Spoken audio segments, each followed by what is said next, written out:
Hello, and welcome to Revolutions. Episode 10.77, Brest Litovsk. We need to start this week with a couple of short corrections. First, I'm not quite sure how I did this, but it was General Krimov who was with Kerensky at the Battle of Pulkovo. I said it was some guy named General Krylov, who there is no General Krylov. That was just some mistaken mishmash of sounds I made because there are so many generals in the Russian Civil War whose name starts with K. Kornilov, Kalandin, Krimov, Kolchak. It's not a big thing, but I completely invented a general named Krylov. He didn't exist. The second thing is, speaking of one of those K generals, Nikolai Krylenko was an ensign when he became commander-in-chief of the Russian army, not a lieutenant. So again, it was Ensign Krylenko who became commander-in-chief of the Russian army, not Lieutenant Krylenko. Sorry about that. I get things wrong sometimes. Now, we spent the last two episodes on the Bolsheviks' initial consolidation of power on the home front. This week, we are going to turn our attention to what was happening on the war front. What did the October Revolution mean for Russia's place in the Great War? And beyond that, what did it mean for their standing among the other great powers? And what we will find today is that as the old stately quadrille continued to swirl around to polite classical music with everyone wearing tuxedos and sequins, the Bolsheviks are about to come charging onto the dance floor like they're diving into a mosh pit. And while technically it was a kind of dance, they were also there to just kind of, trash the scene. So let's go back to the night of October 26th, and remember the very first thing the Bolsheviks did after seizing power: issue the decree on peace. The Bolsheviks had been the anti-war party going back so long it was arguably the single most distinguishing feature about them going all the way back to 1914. Lenin and the Bolsheviks were the most cohesive bloc in the Zimmerwald left, and they consistently attacked the war as nothing more than a small, greedy clique of capitalist imperialists feeding the people of Europe into a meat grinder. What Lenin wanted to do was reorient the war, to stop make it peoples fighting against peoples, and instead make it the people rising up to overthrow their common enemy, the ruling classes of Europe. Lenin wanted to turn foreign war into civil war, and a huge amount of Bolshevik strategy, tactics, and ideology rested on the belief that World War I represented the final crisis of the old world of capitalism, and from its ashes would be born a new world of socialism. Now that they held power in Petrograd, the Bolsheviks planned to strike out boldly to bring their international socialist dreams to fruition. But they got off to a rocky and sometimes comical start. Trotsky took over the Foreign Office as Commissar of Foreign Affairs, but was immediately faced with the consequences of the white-collar strike that had greeted the October Revolution. None of the functionaries, bureaucrats, or clerks who staffed the ministry office showed up for work. Trotsky had trouble tracking down the people who had the keys to the doors and the safes of the building. Now, he responded to these insulting hitches with a kind of breezy disdain. Trotsky said that one of the consequences of the revolution would be an end to all this old-style European diplomacy where fat cats congregated behind closed doors and treated the people of the world as expendable and exploitable pawns over brandy and cigars. "What sort of diplomatic work will we be doing anyway?" Trotsky said. "I shall issue a few revolutionary proclamations to the peoples and then shut up shop."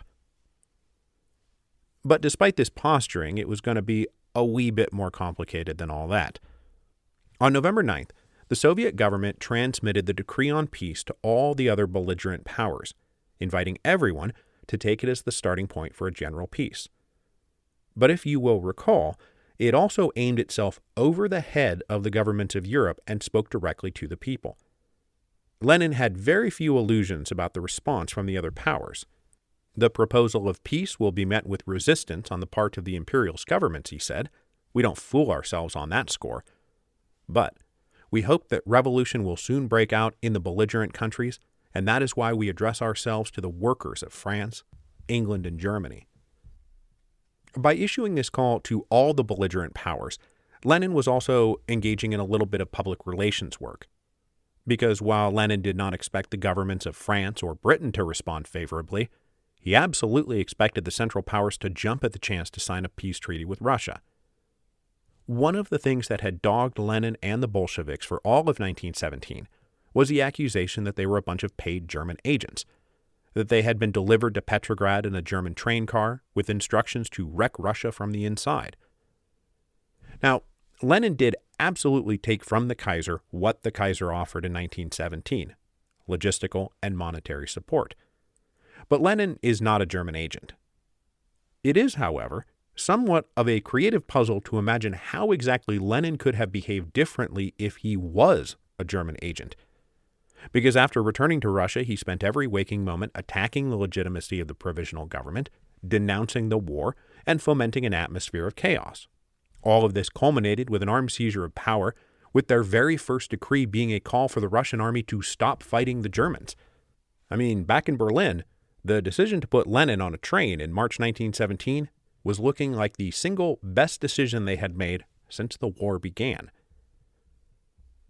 To help paper over this German agent narrative, Lenin issued a call for a general peace, so that when the Allies inevitably rejected this call, he could move to direct negotiations with the Central Powers without making it look like he was just a puppet dancing for its masters. And the Russians never failed to mention that the other powers were always welcome to join the peace talks at any time. But the Allied powers were not biting, and as much as Berlin and Vienna thrilled at the events of October, Paris and London were aghast. Their overriding policy towards Russia was to keep Russia in the war. Hell, it was French foreign policy going all the way back to the Franco-Russian alliance of 1894 that French national security depended on keeping a massive Russian army pinning down Germany's east flank. You might remember that when Nicholas and Alexandra appeared personally responsible for Russian wartime dysfunction, France and Britain were very quick to shrug their shoulders at the overthrow of the monarchy and recognize the provisional government within a matter of days. Not so much for the Bolsheviks in October. France and Britain did not recognize Lenin's government, and in fact, in the days after the Bolshevik seizure of power, the Allied governments directed most of their diplomatic recognition to General Duncan at Russian military headquarters. As events unfolded over the next several months and years, Russia's now former allies would have ideological and political reasons for opposing the Bolshevik regime, but in late 1917, their interest was in supporting anyone who would keep Russia in the war, and Lenin and his government very much did not appear to be those people. With the Allies literally not responding to the offer of a general peace, Trotsky cabled the Central Powers on November 14th, indicating Russian willingness to deal with them directly. As you can imagine, the Bolshevik seizure of power was something of a miracle for the Germans and Austrians and Turks. No less than the Russian Empire, the Austro-Hungarian and Ottoman empires were both themselves tottering on the brink of total collapse, while the Germans saw an opportunity to snatch a victory from the jaws of defeat come the spring of 1918. If they signed a treaty with the Russians to shut down the eastern front of the war, they could pour men, guns, and material into one last decisive offensive in the West.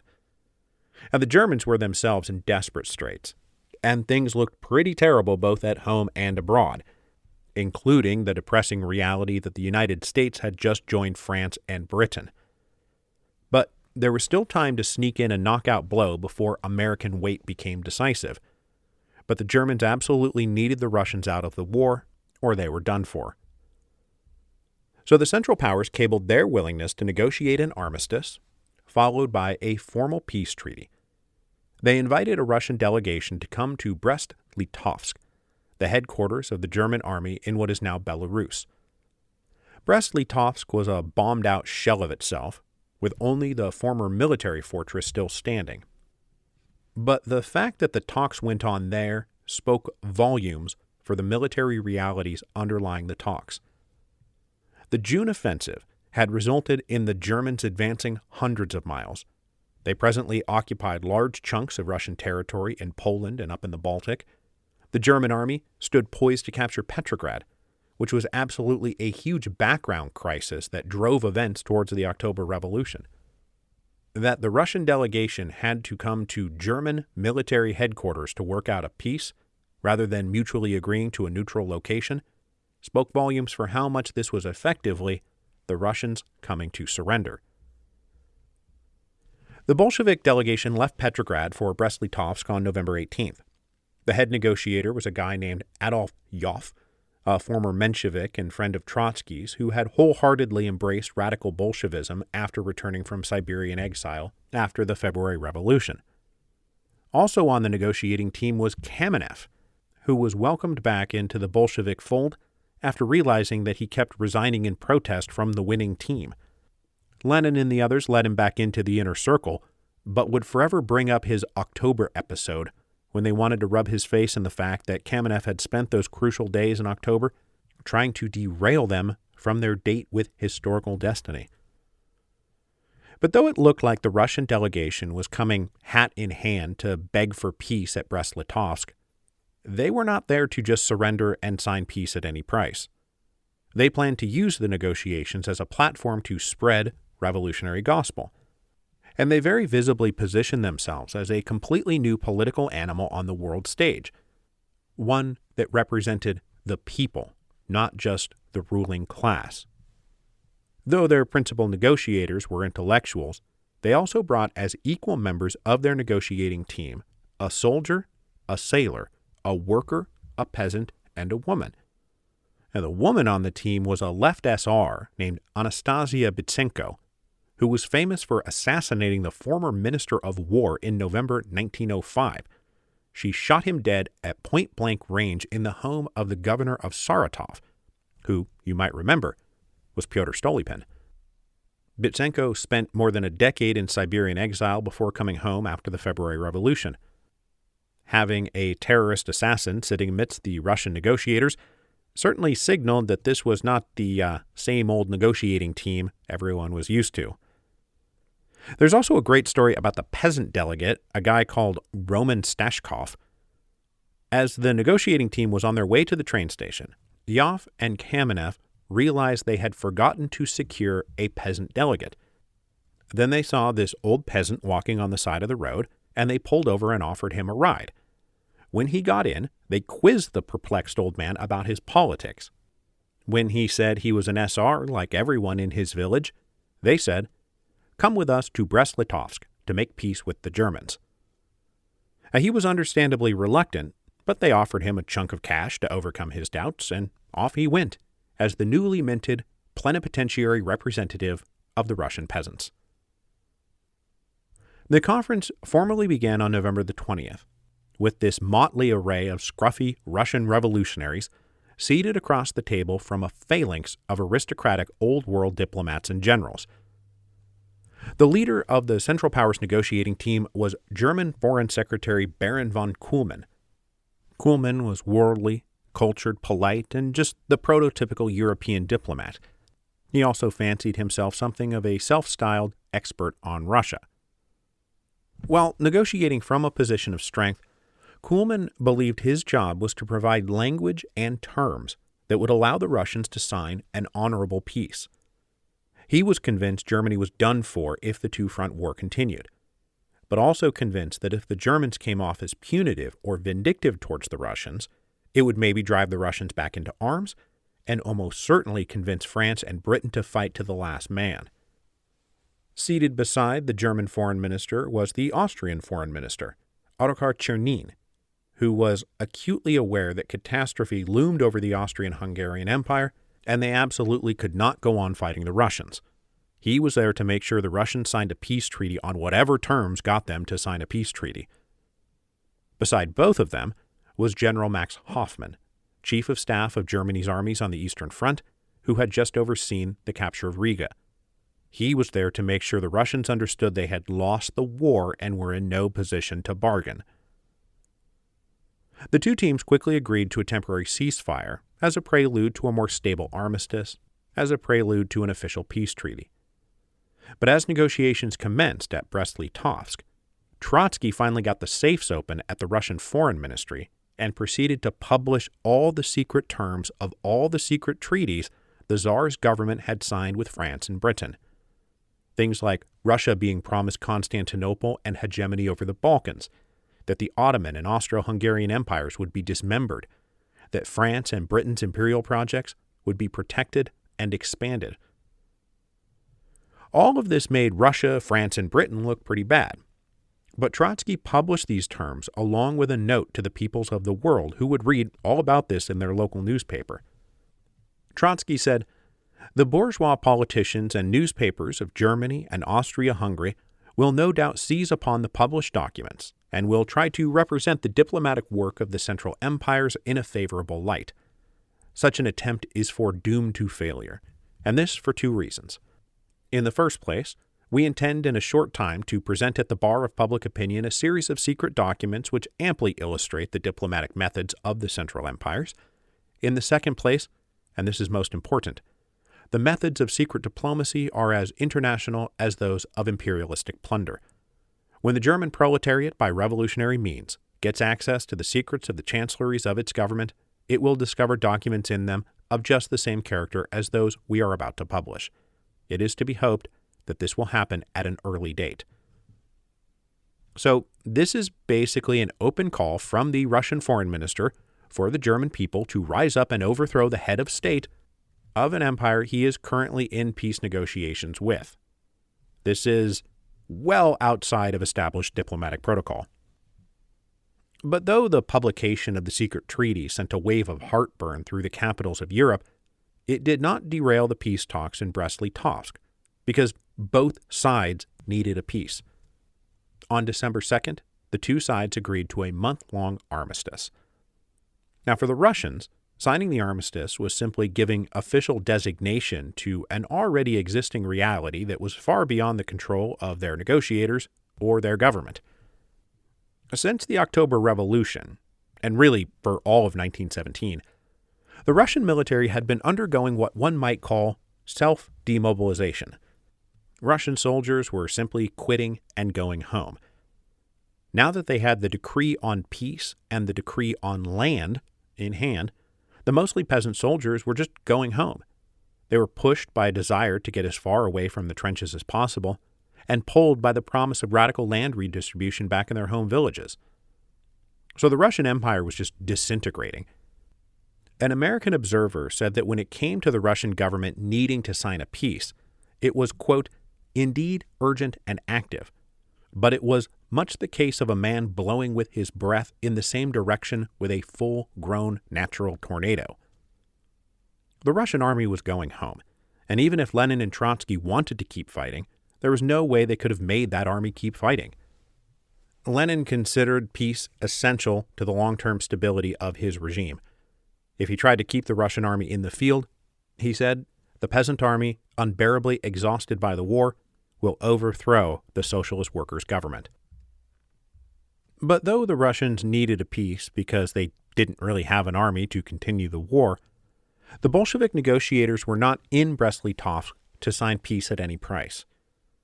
The main sticking point was what to do about the territory currently occupied by the armies of the Central Powers. The Bolshevik government had issued the Declaration of the Rights of the Peoples of Russia just a few weeks earlier, which promised everyone autonomy and self-determination. The Bolshevik negotiators at Brest Litovsk insisted that peace with Germany meant the mutual evacuation of all occupied territories on all sides and recognition of the right of all peoples to determine their own fates. And though the immediate sticking point was territory in Poland and the Baltic, the biggest issue loomed just in the background: Ukraine. Ukraine was of vital importance to the Russian Empire. Ukrainians made up the single largest bloc of non-Russians in the empire, just about 30 million people, making them a majority of the population in a half-dozen provinces down in the southwestern corner of the empire. More importantly, Ukraine accounted for like 75% of all the coal produced in the Russian Empire, 66% of its iron ore, 75% of its magnesium, 66% of its salt, 80% of its sugar, and 90% of all wheat exports. It was a vital part of the Russian Empire's economy, and for all the talk of autonomy and self-determination, both the Russians and Germans saw Ukraine as a vital part of their post-war economies. The Germans had been cultivating Ukrainian separatists since the beginning of the war, hoping to turn a nominally independent Ukraine into a German client state. After the February Revolution, a group of Ukrainian leaders formed what they called the Rada, self-appointing themselves as the legitimate leaders of Ukraine. They spent the next 6 months in occasionally hostile relations with the various Russian provisional governments. In fact, one of the proximate causes for the cadets quitting Kerensky's government over the summer was that Kerensky recognized the legitimacy of the Rada's authority in Ukraine. Now that the Bolsheviks were in charge, the wheel of revolution turned again, and with the declaration of the rights of the peoples of Russia in hand, the Rada prepared to declare independence. But not so fast. While Lenin and Trotsky very publicly proclaimed that they had no problem with the people of Ukraine charting their own destiny, the self-organized Rada wasn't necessarily the true voice of the people. And while the countryside was almost universally Ukrainian, the cities and larger towns were very much more ethnically mixed. The population of Kiev, for instance, was actually a majority Russian and Jewish. The government in Petrograd was not thrilled with reports it received that the Rada was allowing free passage of officers, men, and volunteers moving towards the Cossack regions to join what was fast becoming the anti-Bolshevik White Armies. On December 3rd, Lenin issued a manifesto to the Ukrainian people with an ultimatum to the Ukrainian Rada. It opened, "The Council of People's Commissars, the Socialist Government of Russia, reaffirms that the right to self-determination belongs to all nations oppressed by Tsarism and the great Russian bourgeoisie, up to and including the right of these nations to secede from Russia. Accordingly, we, the Council of People's Commissars, recognize the People's Ukrainian Republic and its right to secede from Russia or enter into a treaty with the Russian Republic on federal or similar relations between them." Okay, so what exactly is the problem here? The problem was the Rada, who Lenin then rattled off a bunch of charges against, including the Rada has been extending support to the Cadet Kaledin plot and revolt against Soviet power. The Rada has allowed its territory to be crossed by troops on their way to Kaledin, but has refused transit to any anti-Kaledin troops. Because of this, Lenin said, even if the Rada had received full formal recognition as the uncontested organ of supreme state power of an independent bourgeois Ukrainian republic, we would have been forced to declare war on it without any hesitation because of its attitude of unexampled betrayal of the revolution. Then he issued the ultimatum.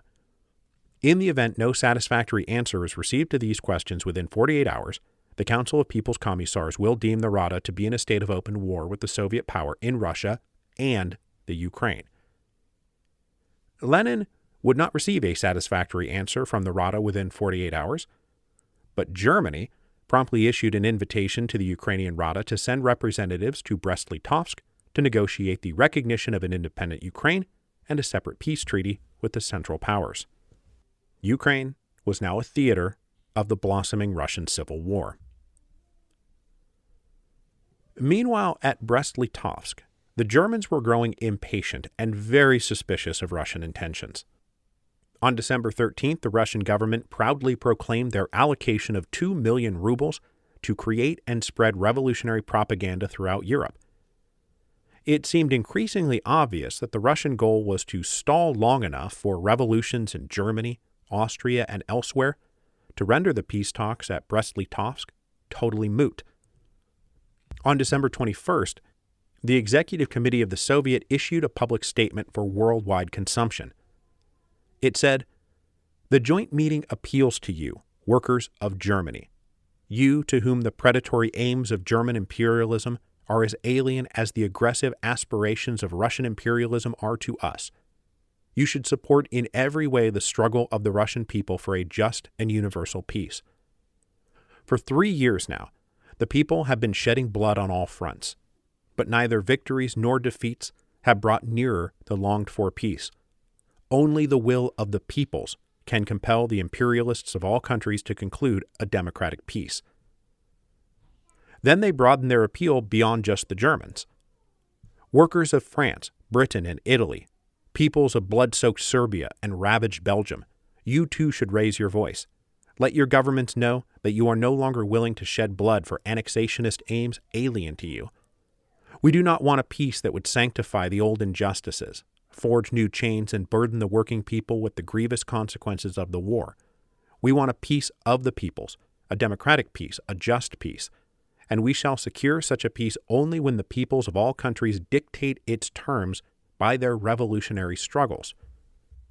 So, this was the new style of Russian diplomacy, calling on the peoples of the world to overthrow their governments. With the leaders in Germany getting increasingly impatient, quite correctly recognizing the Russian negotiators simply stalling for time until revolution broke out in Berlin, they leaned on Baron von Kuhlmann to press harder for a final treaty. To resist this pressure, Lenin sent Trotsky to take over negotiations personally, telling Trotsky before he left, "We need someone to do the delaying, and you will do it better than anybody. String out the talks until there is a revolution in Germany, or as long as possible." Trotsky's arrival at Brest Litovsk was his arrival on the world stage as an international figure. He spent most of his life as an incredibly obscure radical intellectual, activist, and journalist. He had earned himself enormous celebrity inside Russia as the dynamic face and voice of Bolshevism, but it was here at Brest Litovsk that he really came to the attention of the international press, who were all on hand to cover the momentous negotiations. Trotsky absolutely reveled in the opportunity to cross rhetorical swords with the high and mighty representatives of the old world aristocracy, who were used to dealing with men of the same class, breedings, and manners as themselves, not scruffy, exiled revolutionaries who spent their formative years couch-surfing through the underground of Europe. Trotsky turned all of his talents up to 11 and dazzled the packed house of diplomats and observers with his undeniably brilliant oratorical and intellectual skills. Baron von Kuhlmann, for his part, seemed content to let Trotsky lead the discussion through a variety of philosophical digressions, including long abstract debates about the nature of self-determination, a monologue on the basic tenets of Marxism, and pointed demands to investigate the meaning of practically every word in the draft of the treaty. On December 30th, for instance, Trotsky amused the audience by demanding that the stock phrase about the two parties living in peace and friendship be amended. "I would take the liberty to propose that the second phrase," Trotsky said, mentioning the bit about friendship, "be deleted. Its thoroughly conventional, ornamental style does not correspond, so it seems, to the dry businesslike sense of the document. Such declarations copied from one diplomatic document into another have never yet characterized the real relations between states." He did not want to be friends with the Germans. He wanted peace with the Germans, and that was very different. He also continued to object to the German plan to keep occupying captured territory, demanding instead the total evacuation and renunciation of any plans for permanent annexation. Baron von Kuhlmann appears to have let all of this go on because he remained convinced that this was just the Russians allowing themselves to rationalize and endorse the final terms of the treaty, which Kuhlmann still expected to dramatically favor Germany. But his political masters back in Berlin, Ludendorff and Hindenburg especially, were getting awfully testy, and they prevailed upon the Kaiser to demand His Majesty's negotiators skip to the end of the page and issue an ultimatum. At the negotiating table, General Hoffmann voiced this frustration on behalf of the German military. "The Russian delegation has spoken as if it represented a victorious invader of our country. I should like to remind its members the facts point to the contrary. Victorious German troops are on Russian soil. I should further like to say that the Russian delegation demands that we should recognize the right of self-determination in a form and on a scale which its own government does not recognize. German Supreme Command thinks it necessary to repudiate its interference in the affairs of the occupied areas." Hoffmann said bluntly there would be no further negotiations about any evacuation. The Germans would keep what they had won. The German armies were not going anywhere. Trotsky tried to dance around a little bit more, but on January the 5th, 1918, the other side had had enough. General Hoffmann rolled out a map which he said would be the basis of all future relations between Germany and Russia. It laid out new borders between Germany and Russia. And what it showed was the effective dismemberment of the Russian Empire. It would leave Germany much, much stronger and Russia much, much weaker. Hoffman's point, of course, was that the Bolsheviks may have won their little revolution, but they had lost the war, and it was time for them to quit stalling and admit it. Trotsky's theatrics may have dazzled, but they were no match for the material and military reality of the situation. The Russian army was in a state of acute disintegration. For all their own internal problems, the Central Powers had been humoring the Russians. They could steamroll the Eastern Front anytime they wanted. And now that threat was on the table. Trotsky was told, accept this, or we will advance. Trotsky took this ultimatum and said, look, I cannot accept this at the moment. I have to go home and confer with my government. The testy Central Power negotiators allowed this final delay, but they were now prepared to resume the war. Next week, we will recombine our narratives and look at the massive and potentially fatal dilemmas facing Lenin's government at home and abroad. Because back in Petrograd on that very same January 5th, 1918, the long-awaited Constituent Assembly finally convened. With its majority of delegates likely hostile to the Bolsheviks, they posed just as much of a threat to Lenin as the Germans, who were themselves gearing up to invade further if their demands were not met. It would appear that though the Bolsheviks had survived longer than anyone expected, there was very little chance they would survive the winter.